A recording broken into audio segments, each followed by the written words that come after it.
welcome back to my channel. I am Blade and you are officially back in my world. So I want to come to you all with a story time today. Look at my braids. They look so good. Thank you, Mom. My mother is amazing. She just braided my hair for me earlier today. So one of my subscribers actually asked for a story time. I want to call her name out, but girl, you know who you are. So being that I made you wait so very long, I am going to try to give you a good juicy story. Good juicy ignorant story. Okay. So this story is a nursing story, right? So I want to say, you all know, well, if you don't know, I am a nurse, a pediatric nurse practitioner, and my specialty is women and children's. So back at this time, I'm an RN, and I am on what they call high-risk postpartum unit, and also known as the mother-baby unit. So the institution that I work for is a high-level hospital. I believe it's a level 5 hospital, which means like we have specialists that other people don't have. People are flown into our institution. I mean, Alabama, we may not be known for our education system, but when it comes to that medicine, we're going to keep you alive best we can. So this institution I work for, it has high acuity patients. So at this particular time, we had a boom in our Latino population, and you know that they be having babies. So the institution I work for realized that we were losing money because we actually didn't have enough rooms on our floor to accommodate the amount of patients that was coming in. So what they decided to do was renovate the 10th floor. And they did. So the way it was supposed to work, and this is important to the story, is the 4th floor, which is the original floor, was supposed to be the floor that gets the high acuity patients. You know how they say a woman is closest to death when she have a baby than any other time of her life? Okay, that's what we would get. So our nights every night was like that. You know, this is supposed to be a happy time, a joyous time. Not at our institution. Because people was trying to get up out of here, and so were their babies. So we are very well trained and highly trained nurses. So the point was that the 10th floor was supposed to be for the lower acuity patients. So 1 week when you come in, if you ended up on the 4th floor, that's your high acuity patients. Then maybe the next week you can go up to the 10th floor and get you a break. So you're not constantly just wearing yourself out with 6 to 8, 9 patients a night, and all of them are high acuity. Keep us from being worn out. Well, when the 10th floor opened up, our old heads didn't want to leave the 4th floor. And when I say old heads, I don't mean like as in old. I just mean as in they've been working there for a minute. They're more seasoned. And at the time, like I said, I was a baby RN. I know I hadn't been working. I was probably at year 2.5 at that point. So the people who had been there for like 10 plus years could have very well been, a lot of them were in their early 30s, early to mid 30s, so they weren't old. They were old heads as in they had been there for a minute and they were accustomed to the 4th floor and they didn't want to go. So this night when I come in and they say, hey, you want to go up to the 10th floor again? I'm like, absolutely. Y'all want to give me a break? Far be it for me not to take it. So I have my patients on the 10th floor that night, and then I get the charge nurse says, hey, you're about to get an admission from labor and delivery. That's how it works, y'all. Labor and delivers them, and then they come to, if you are at a hospital like the one I work for, then they go to a mother-baby unit or a postpartum unit.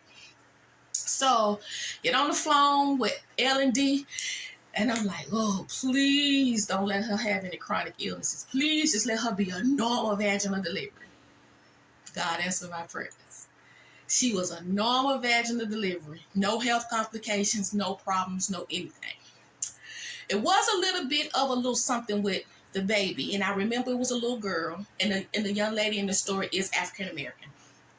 And I remember them saying, it took a moment for baby girl to wake up. Sometimes when they come out, they're a little dry, they're a little lazy because they haven't had to do any work. So you have to stimulate them a little bit, give them a little oxygen, pop them on their tail a little bit, and they'll wake up and holler and scream for you. All of them don't come out hollering and screaming. I mean, I did.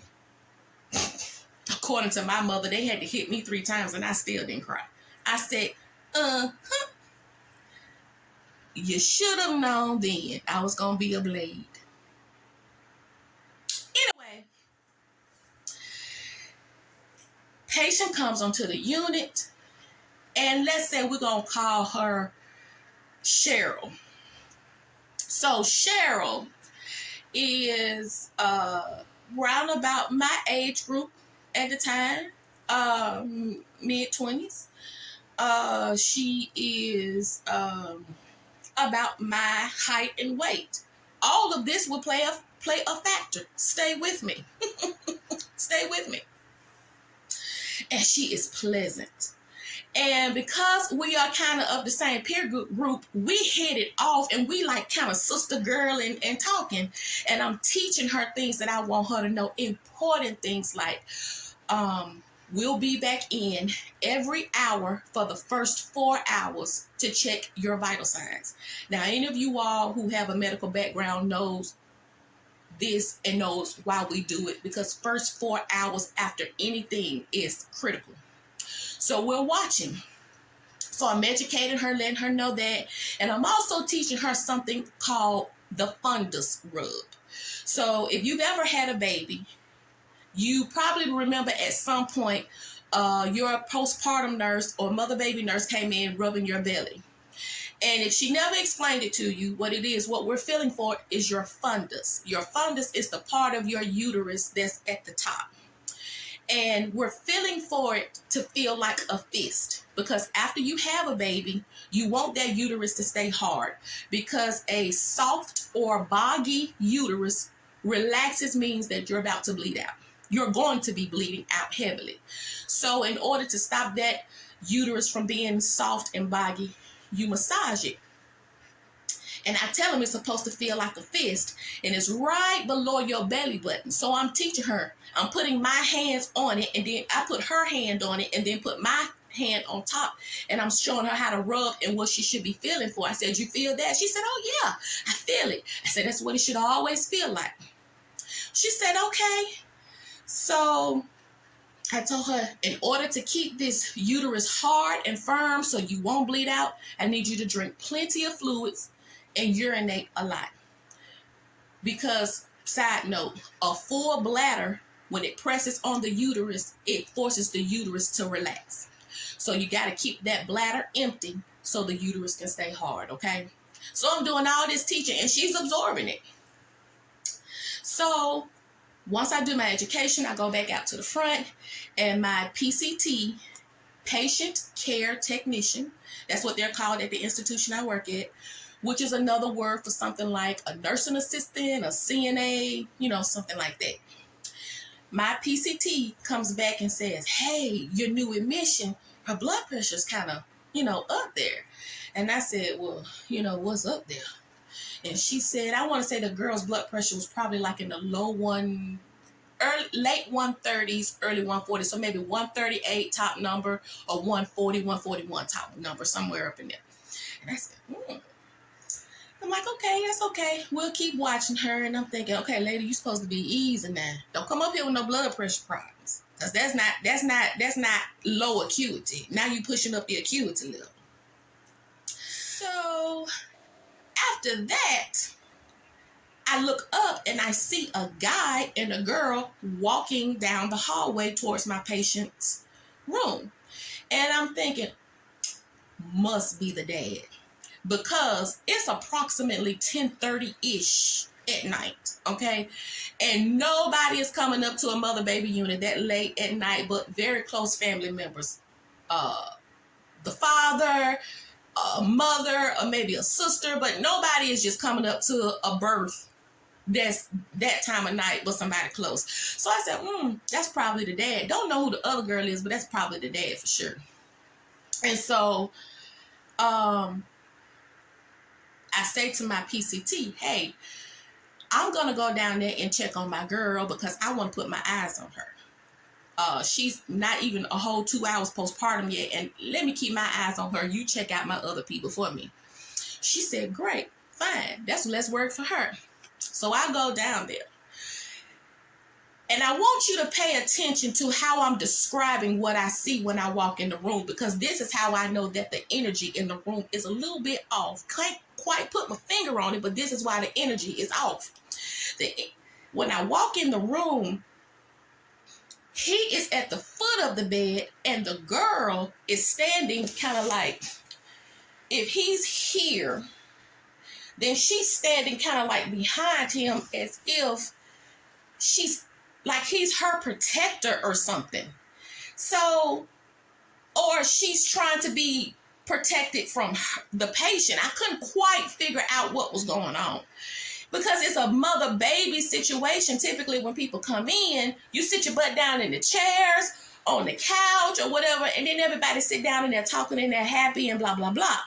So when I walk in and I see both people still standing up, I'm looking at mom and I'm looking at who I presume is dad and going, why are you all standing up? Sit down. And they kind of give me this look, and then the mom gave me a look, and I'm like, so I said, Mom, is this daddy? And she said, yeah, this the dad. And I said, okay. And I said, well, ma'am, who are you? And so she said, I'm the girlfriend.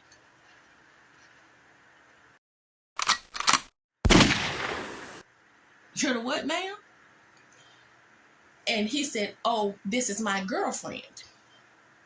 So here, baby, the Lord taught me the art of bridling my tongue right around that time. So I was good at the bridling of the tongue because I prayed for it. What I didn't pray for is facial expression, because his face will tell you everything that the mouth and the tongue didn't tell you. So I'm professional, but I'm kind of taken aback. And so the mom says, patient says, it's okay. I don't have a problem with it. It's fine. And then the dad says, I'm, up here because I want to see my baby. Where's the baby? And I let him know that the baby will be up in probably the next 20-25 minutes because they needed to do all of her little vital signs and height, weight, and all the stuff that we do for admissions for babies. And so he said, okay, because I don't want to alarm him about everything else, because that's really all he needed to know. So I'm kind of looking at her, and we're giving each other the sister girl look. And she's giving me the sister girl look of, I'm okay. So I roll with it because she's the patient and she's in control. If she's fine with it, I'm fine with it. So side note, I forgot to tell you that while I was in there, I checked her blood pressure and it was still the same. It wasn't elevated. It wasn't lower. It was still where it was before approximately, and I didn't like that. So I was saying to mom, hey, I need you to stay calm. I need you to remember what we talked about, like that blood pressure stuff. She like, yeah, because it's still kind of up there and I don't like what I'm seeing. And I'm half saying it to them too because I don't really like what I'm seeing here. So I walk out the room and I tell my PCT, I said, hey, I'm going to take over this case. She looking at me like, what's going on? Now, my PCT so happens to be black too. And I let her know the zhush of what's going down. So when I tell her what's going on in the room, she like, ooh, and she giving me that look of, I don't want anything to do with it. So she was like, ooh, girl, thank you for taking over that.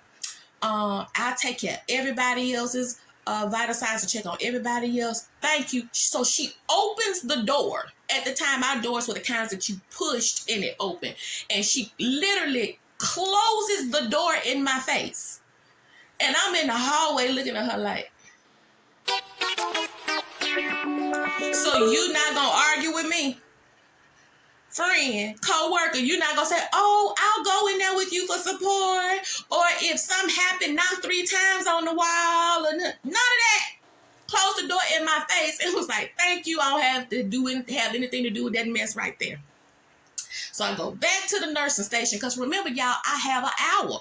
I just checked her blood pressure again. I'm not supposed to go back down there for an hour. Well, baby, it was probably about maybe a good 15 minutes later, and something in my spirit says, walk back down to your patient's room. And when you don't listen to the Holy Spirit, I don't know about how he works with you, but when he works with me, it gets real loud in my head. I said, put that pencil and paper down and that chart down and go down there. So, I drop what I'm doing, and I turn and I look at the secretary and I say, hey, if I hit that button for any reason, call security. And she giving me the look. I said, I ain't saying nothing. I don't know why I'm going down here. I'm just saying, look, just follow with me, okay? She said, okay, because see, I didn't know why I was going down there. It could have been her blood pressure was sky high. It could have been she was passed out. It could have been anything, but something was telling me, hurry up and skedaddle down that hallway.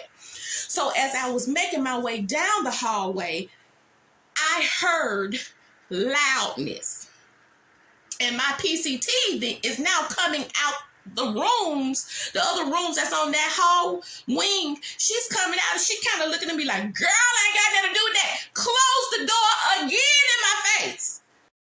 Wow. Because she is following my instructions. So when I open the door, hold up, y'all, I feel like I need to act this out for you so you can get it. Hold on.